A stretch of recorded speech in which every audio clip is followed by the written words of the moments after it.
Imagine for a moment that life is going really well for you. You're flying high. You're having obviously your ups and downs, but suddenly something hits the fan.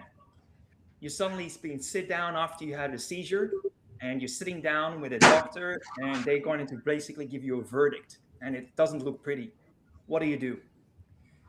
Today, I really wanted to give an opportunity for a good mate of mine, a friend who I really appreciate a lot for his mindset and his ability to bounce back in the face of adversity. And I'm looking forward to introduce him in just a moment. But before we do, I'd like to come back to what Beyond Business is all about. Today, I'm joined by Arthur Kallos, as usual, as well as my other fellow, colleague, Kylie Denton. And between us, decades of experience in leadership, business growth, and productivity. Each session of the Beyond Business podcast, we sit down with amazing humans to have real conversations about what actually works, but also where people sometimes go wrong. And whether you are leading a team, a business, or yourself, our aim is simple. We give you practical insights that you can apply right away. So let's get into it. Welcoming to Beyond Business today is Chris Bellamy, who's joining us in South Australia. How are you going, Chris? I'm doing really well today, mate. Thank you very much, Bram. And as Kylie already said, you're in a really interesting environment. Tell us where you are tuning in from, because you're a bit of a trekkie, aren't you? Yes, I've got my computer set up in here. This is the playroom for my two kids. I've got a 6-year-old and an 8-year-old, and they have a lot of fun in this room. It's also a very nice, comfortable place to sit with a very comfortable chair. So I figured it was a good mix. Perfectly fine, mate. And I know how important family is to you, but hey, just jumping right into it. A few years ago, it happened to you. Can you just briefly walk us through exactly what happened and where you are at today?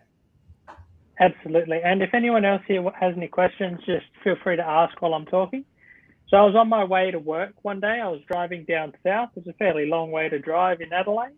And I had a very strange incident happen where while driving, I got extraordinarily hot and sweaty. The vision of one of my eyes turned upside down. So I was seeing the vision both up and down. So as I tilted my head up or to the left and right while driving, I was getting the entire world visioned twice. Everything smelt like it was on fire, and I was doing about 40 kilometers an hour in the right-hand lane and driving my car. I paid attention to the car in front of me to make sure that I didn't have any accidents or whatever was going on, until my vision fixed up and I was able to pull over. I then called my wife and said something bizarre has just happened while driving. I'm very sweaty and feeling very weird. Told her all about it and ended up finishing my last little bit of driving to work. And when I got there, I was monstrously sweaty. If I had swam in a suit and been so saturated that I was fully in a shower or completely soaked in a pool, that's how wet I was from sweat, to the point where my feet and my shoes were swashing and squelching because my shoes were full of sweat. I got to my boss, told him about what happened, ended up in hospital. They did a lot of tests and things through the day because I was feeling fine once I got to hospital. There wasn't anything else going on. They did a lot of interviews with me, and I was in the hospital for the majority of the day. And they finally did a scan of my brain. And it turns out there was a tumour in my brain, and it was 8 centimetres long and about 6 centimetres across. It's actually the same size as my fist on the left side of my brain. So that was a very, very interesting surprise as to what has been going on. And I got transferred to another more intense hospital from there, where I spent a bit of time getting an interview. So I was in hospital for about 3 days there, getting a lot of questions and tests done. They decided that I had a stage 1 glioma. They didn't put much stress on it, but even after starting there, I started having seizures quite regularly in the hospital. So they tried to get me with anti-seizure medication, which kept going up after I moved back home. 6 weeks after I got back home, I had a stroke and I ended up in hospital again. So my intensity was getting way faster and way more intense. Got to hospital, got transferred back to the original hospital that I was in for 3 days, and they did a biopsy on me. So they drilled into my brain, scooped out a chunk, and it turned out that it wasn't stage 1, it was a stage 3, and it was growing much more aggressively. So even on my scan, there was a section on my brain tumour that had doubled in size in 6 weeks. So it was getting really big, really quick. My symptoms were getting much worse. And because of the size and location, I couldn't have any operation.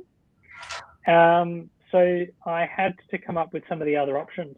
I changed hospitals here in Adelaide, came to one much closer to my house, and they decided to do a 6-week period of chemotherapy and radiotherapy. As far as time goes, this is at the end of 2022. The hospital that I was going to that did the biopsy, they gave me around 6 weeks left. Because of the rate of growth and my lifespan and the size of the tumour and the location, they gave me around 6 weeks. So they asked me to celebrate Christmas early that year, back in 2022. If I could just stop you there for a moment. And what age were you then, Chris? That was, I was 30 years old. Father of 2 kids? Yep, father of 2 kids, happily married. And at the time I was working, but I had to stop work pretty fast, unfortunately. So what goes through your mind then at that time, mate? So when I was told that, I did a lot professionally. So I had interviews and had a lot of setup medically and financially. I did the best that I could. As a 30-year-old, I didn't have much in the way of life insurance. It's not something that a lot of kids at 30 think. But I was told pretty much set things up, say goodbye, and set up to leave. So I set up a huge video set for my children. I got a video company to come and record me for about 8 hours on a day, where I set up a whole heap of beautiful celebrations with my kids, lots of videos to celebrate them achieving certain things. And I spent 8 hours recording for each of those children, so that if anything happened through the day, and I mean anything, I set up videos on their first car accident, graduating school, first breakup, getting married, getting kids, getting their first houses. So I set up videos and recordings to congratulate them and be there for all of their things through their whole life, just so they knew that I was thinking so much about them if I had gone. And on Christmas Day that year, because that was the day that I was told basically celebrate everything before Christmas, I made it to Christmas in 2022, and that was 6 weeks after radiation therapy and chemotherapy every day. So I had chemo daily and I had radiotherapy daily for those full 6 weeks, and it was very full on, very physically and mentally taxing, but I made it to Christmas. And then I had a meeting and scans done of my tumour early in 2023. And it showed that my massive tumour had not changed size at all. And the really rapid growth had not changed even 1%. I stayed going to the hospital and taking chemotherapy for the next 7 months after that, getting it checked on very regularly and having meetings very often. So at the end of that 7-month period, my tumour had not grown even 1% since the original scans.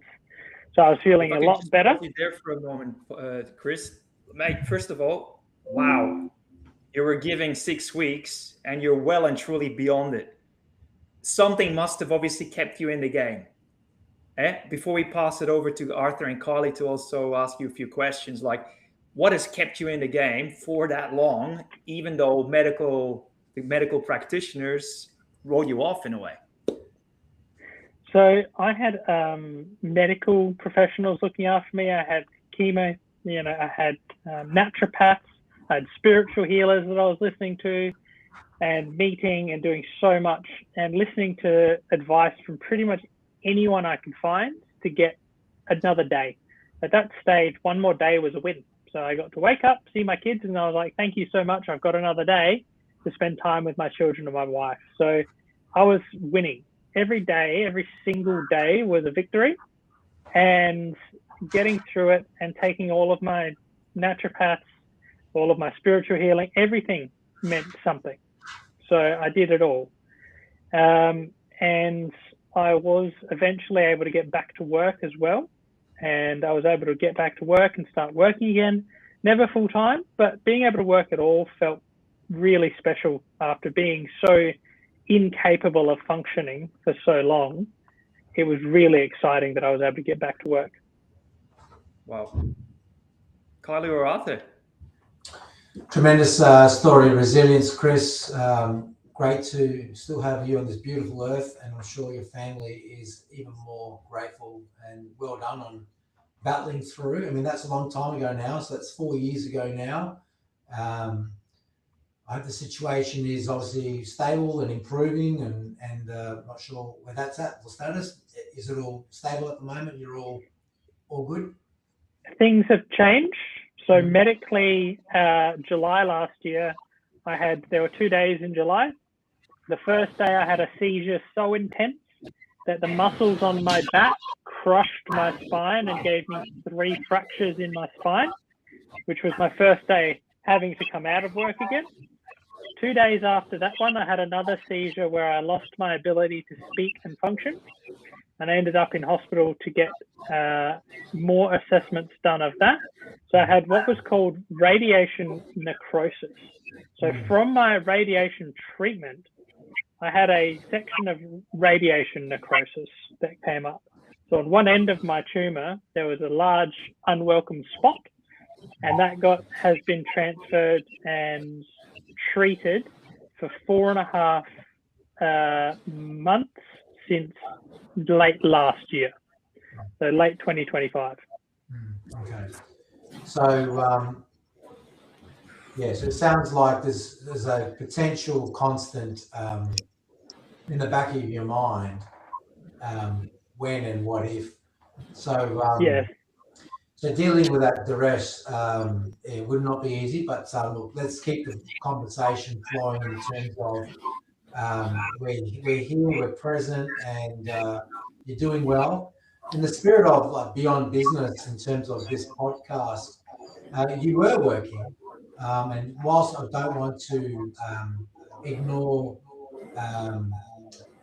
your family and going down that line of conversation, what I'm trying to do is actually understand how did your life transform due to these events, and how did your life evolve beyond business? So what were you doing?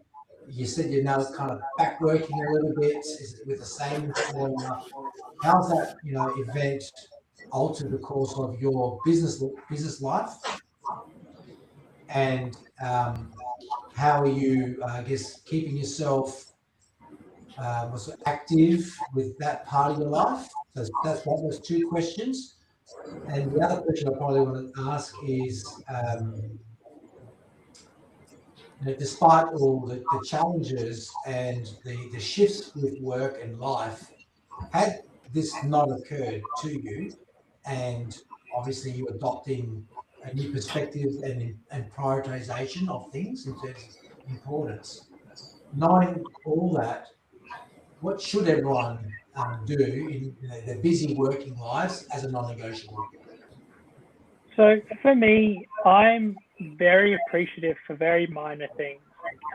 You see a lot of people getting angry and upset about very minor things, especially driving the car, listening to things that happen, watching the news, getting a text message that can upset you for much more than 10 seconds. But there's a lot less that upsets me. I am happy a lot of the time. So I am extraordinarily thankful for the most minor things. If I wake up in the morning, you'll see me smile straight away. Thankful that I got to wake up. So that's one thing. What were one of the other questions there, mate? Yeah, so like with your transition away from your employment, and then your re-entry to employment, how's that evolved? But more to the point was, had none of this happened to you, knowing what you've gone through, whilst being employed, what would be the non-negotiables? without having to go through. That's right. So I've worked in sales pretty much all of my professional life. I've loved working in sales. And the reason being is I like helping people solve problems. And selling is seen as sales, but really I love looking at it as you've got a problem, I've got all these solutions, let's find the right one for your issue together. So working in sales is very different to me as dealing with a salesperson and you're a buyer. I like seeing it as a group together, trying to find a solution for a problem. So I don't see it as sales. I treat it very differently. I treat my clients very differently. And it's more like looking at them, help them solve a problem and find solutions together. And it works really well. Also, having seen Chris in action for many years now, he's a top-notch salesman. He knows his stuff very well, and people want to work with him because he's just such a lovely guy, right? Your heart is in the right spot, Chris, which is a testament to you as well. Thank you. So Kylie, are you back in the same role, Chris? Are you doing the same type of work as you were doing before? Soon, I'll hopefully be getting back. There are more medical things I need to go through first. So at the moment, I'm still getting some professional submissions on additional scans, treatment options, and things like that. So I contact my employer very regularly. There are a lot of people that I've contacted or that have contacted me asking for me to come and work with them. The last time I was working was only 27 hours a week on average, but still performing as good as, if not better than, the 38-hour-a-week colleagues. So that felt like I was still performing extremely well, and my employees are still so excited for me to become employable again and when I can work, because the main unfortunate thing is I'm still having seizures, and you can't drive when you're having seizures. So there's lots that they're willing to change so that I can still do their job with them, even though I won't be able to drive. So there's lots of people that really want to have time with me, which I love. And I get to talk to a lot of people about what it would be like if I worked there and the things that I can, my medical limits as to what I'm allowed to do, what I can and can't do. So it's really nice having the flexibility of employers to change what it would be like to work there compared to how I previously would have had to. Kylie. Yeah, gosh, Chris, great questions, Arthur and Bram. I love that. And every time you asked a question, you took mine. So I was sort of reflecting on, for me, Chris, what an inspiration you are, firstly, to, I'm sure, your children, your family, your friends, your colleagues, right? An absolute inspiration.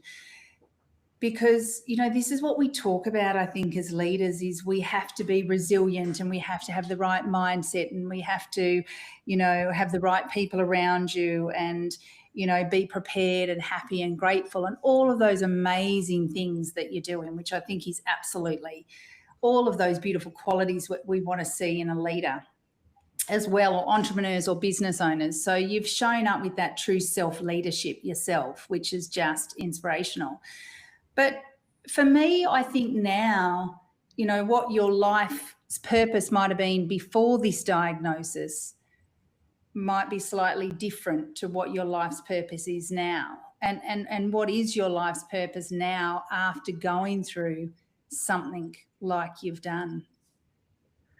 So when I first had that seizure that I talked about while driving to work, I couldn't go back to that employment. I tried several times. So while I was getting back into work, I went back there and started going and seeing what I could do. But because my time limits had dropped so much, my role had changed because I was in sales management. I got to do interviews. I was raising staff. It was a very busy employment for me and a lot of thought process. So I was thinking heaps. I had to do a lot more work, whereas now I work in a beautiful sales role again. I'm just employed. I don't have to hire salespeople anymore. Very flexible hours as to what can work for me. Because if I have a week off, if I need a week off to do some medical, previous employment would make a big mess because I was looking after the sales team, making a lot of setups, having a lot of in-person or online meetings with clients to help get those final points done. and I couldn't get back and do that again. I'd love to be able to, but I cannot mentally and physically actually hit that. So I've found a way that I can still be extremely happy at work. I get to work with wonderful people and help a lot of beautiful clients as well. So that's something that changed. And even though it's a step backwards from, I suppose, the steps up in what you try and get to by working, I've taken a step back down to basically sales, and I have such fun with it compared to what I previously would have had, not knowing what can happen to me. So I really enjoy selling. So talking with people, learning their problems, finding solutions, and helping them feels so good. And I mean, I do miss working with a sales team and helping them get through, and then being the sort of decision maker at the end of big decisions. But what I can do now is still absolutely lovely, and I enjoy every minute of it because it just gets to bring a lot of happiness and joy to those clients. And it was in my position when I got my cancer and I had to stop, the processes there were much longer processes and significantly more expensive. So they were massive corporate and professional projects, whereas now there are a lot more personal projects that I work with and love. Chris, you eloquently express yourself all the time, and I'm always really inspired by that, to use Kylie's word.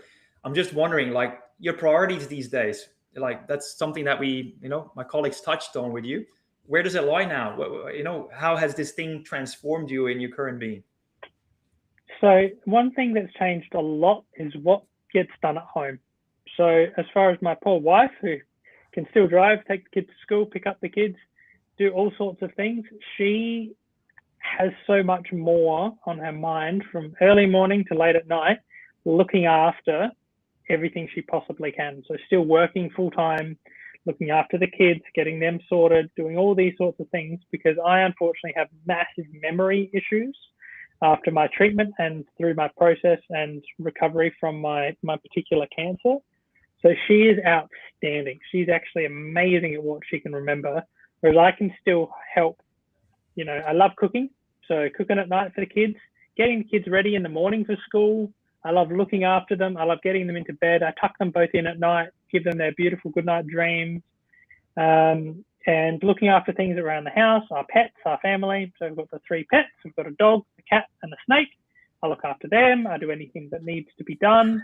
It's just the fact that I can't drive anywhere is a little bit tricky. So there's still so much more. And if there's anything I can do to help her with, I put that as a priority.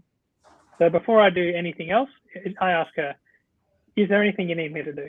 Every morning, what can I do for you so that when you get home, you're calm and happy? And there's a lot that I can do. And some days medically and physically I can't, but I'll still do the best that I can every day to help her so that when she gets home, she's way more relaxed than if not. So that's a lot of effort and energy from me, is helping the house and the kids whatever way I can. Yeah. I might just go back to the questions, and this will be my last one. So if you're talking to yourself before your trauma event, what would you do differently when you're you're obviously in sales, you're leading a team, or you're part of a larger business? Looking back, what would you have done differently, and what would you have told yourself to make sure you do? So I'd probably still be in the same role that I was before getting knocked out. So I'd still be a sales manager of sorts. And I'm still very close with the owner of that business. We'll catch up for lunch every few months and still see each other very regularly and chat. So nice to hear what he's up to, what they're up to, and missions that are achieved. So I got to meet and talk to the person who replaced me, which was lovely. I got to tell him a whole heap about what I was doing in that role, and the fact that we were looking at the verge of expanding elsewhere through Australia and getting some other sales management interstate, which they've recently just done, which is amazing as well. So for me, having the ability to talk to salespeople and get them better and improve them has been something that I've done myself in the past. I had my own sales training and sales improvement business that I did. And previously, it was when I visited that particular business that I then worked for that I went there to sell and offer my sales training. And then they wanted me to work for them as a sales manager instead. So through changing and then developing a beautiful sales team was a really nice upgrade. And it felt perfect for where I was able to roll. But as far as the mental stress and mental health, there was definitely a lot more that I needed to do in that role than anything that I'd look at doing now. I'm mindful of time. Kylie, is there any last question or thoughts from your end? We can't hear you, Kylie. Sorry. No, that's all for me. But thank you, Chris, for sharing your story and inspiring others to get up even when it's tough, right? So thank you. Not a problem at all, Kylie. It's a pleasure. I love talking about my story. And if there's any questions that you've ever got about them, feel free to email or anything like that. It's something I'm very comfortable with. And even during all of my treatment and the process from the start, I was really open about it. I'm very happy to have any conversation about it and what the doctors were perceiving, what I'm doing. It's been an interesting and very communicative adventure. So really comfortable chatting. I've met and learned a lot of people. I've found a lot of other people that have fought similar battles and been able to chat very well with them as well. Great. I'm just going to summarize a few things that I've taken away from our conversation today. One is, I'll say this in my words, don't sweat the small stuff. I think you are truly testaments to that message. You said that it's all about being grateful for minor things as opposed to allowing yourself to be upset. You also said it's important that you put your affairs in order, which for all the financial planners in this network, I'm sure they will easily relate to that message. How touching was it that you make those beautiful video moments for your kids, for major events that are still down in the future, down the track? I think that was very touching when you told me that the first time. And I'm so pleased that many of those will become obsolete because you're still there alongside them. So that's great. I also heard you say an interesting one, that it was really fun to be back productive at work. And sometimes you got the same, if not better results in less time. I thought that was an interesting one. Next one was selling as helping people solve problems makes one feel good. And then the last thing I've taken away is that it taught you now, this whole experience, the value of being at home, present, concerned about one's spouse, in your case, wife, to make sure that he or she is happy and calm and that you take things off their plate. I think all those were really beautiful messages. If you could leave people with one more thing that you think would be really important to leave people with, that is kind of like the glue of everything, what would it be, Chris, in a few words? One thing that I wish everyone could be thankful for and think about is that when they wake up, be thankful that you've got another day. So wake up and think, thank you, or wow, another day.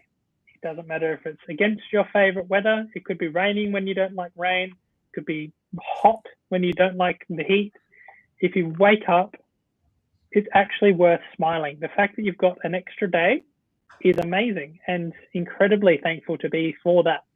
So even if, what I do when I wake up, even in my pajamas or whatever I'm wearing, I like opening the front door, stepping outside and breathing some fresh air just quickly and go and smile and go, wow, another amazing day. Could be any sort of weather on that day, and I'm still outrageously thankful for it. I'm going to be thinking about different things now that I get up. Chris in pajamas. If I had a big night the night before, I better be wearing something that morning when I open the front door. It's been an absolute pleasure, and thank you so much from the heart, Chris. I really appreciate you sharing your story, and all the best in the meantime. Good luck, mate. Thank you so much for that. Very much appreciated, Bram. See you, mate. Take care. Thanks everyone for joining in. Next one, we'll facilitate today, Bram. Good round of applause. Well done.